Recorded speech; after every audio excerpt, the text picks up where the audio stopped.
Hello guys, welcome back to my channel. চলে এসেছি আজকে একটা নতুন ভিডিও নিয়ে। তো আজকে আমি বাড়িতে একটু মোমো বানাচ্ছি। তার জন্য নিয়েছি ময়দা, পরিমাণ মতো নুন আর সাদা তেল দিয়ে ভালো করে ময়দাটা মেখে নিয়ে একটা ডো বানিয়ে ভিজে কাপড় চাপা দিয়ে আমি 1 ঘন্টার জন্য রেস্টে রেখে দিয়েছি। এদিকে সিদ্ধ মাংসের জলটা আমি রেখে দিয়েছি স্যুপ বানানোর জন্য। তো কড়াইতে একটু সাদা তেল দিয়ে গাজর, বিন কড়াই আর কাঁচা লঙ্কা দিয়ে ভালো করে ভেজে নিয়েছি।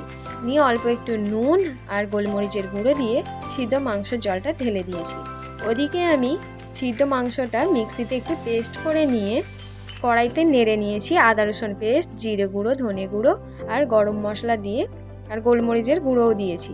তো আর একটু কাঁচা সবজিও অ্যাড করেছি। তার মধ্যে আছে গাজর, বিন কড়াই, ধনেপাতা, ক্যাপসিকাম আর কাঁচা লঙ্কা দিয়ে ভালো করে আমি মিক্স করে রেখে দিয়েছি।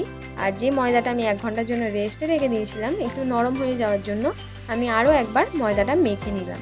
এবার ছোট ছোট করে পিস পিস করে আমি কেটে নেব। নিয়ে আমি লেচি করব। লেচি করে আমি কয়েকটা বেলে নেব।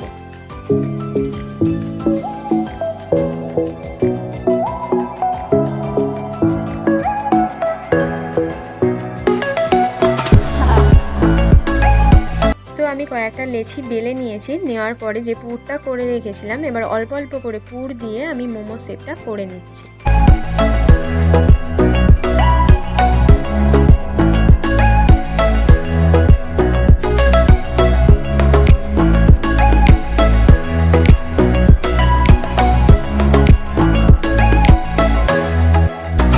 কয়েকটা মোমো আমি করে নিয়েছি আর এদিকে আমি হাঁড়িতে অনেকক্ষণ থেকে জল ফুটিয়ে রেখেছি।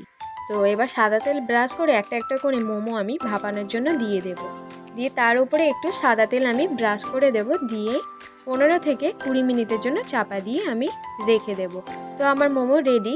কেমন হয়েছে অবশ্যই কমেন্ট করে জানাবে। আর যদি ভালো লেগে থাকে তাহলে একটা লাইক, কমেন্ট, শেয়ার আর আমার চ্যানেলটা সাবস্ক্রাইব করবে। দেখা হবে আবার নেক্সট ভিডিওতে। বাই।